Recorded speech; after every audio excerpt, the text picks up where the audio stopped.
Assalamualaikum warahmatullahi wabarakatuh. Kembali lagi bersama saya Firman Husaini, tuton mata kuliah Sistem Hukum Indonesia. Pada sesi kedua ini kita akan bersama-sama memperdalam dan mempelajari berkaitan dengan hukum adat dan hukum Islam.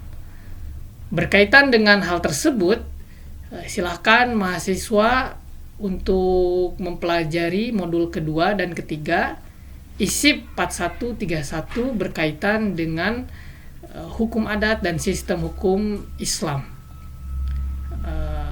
Adapun yang menjadi indikator pada sesi kedua kali ini, diharapkan mahasiswa mampu memahami pengertian dan konsep dasar berlakunya hukum adat di Indonesia, kemudian peranan hukum adat dalam susunan sistem hukum nasional, kemudian eksistensi sistem hukum Islam, kemudian bagaimana praktek-praktek hukum Islam di Indonesia seperti hukum perkawinan, hukum waris, zakat, wakaf, hingga ekonomi syariah.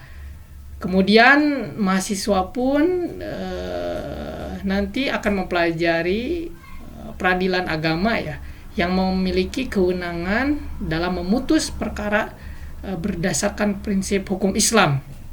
Saya berharap mahasiswa aktif berpartisipasi di dalam diskusi, mengisi presensi, dan mampu menyelesaikan tugas-tugas yang telah kami sediakan. Dari saya cukup sekian. Assalamualaikum warahmatullahi wabarakatuh.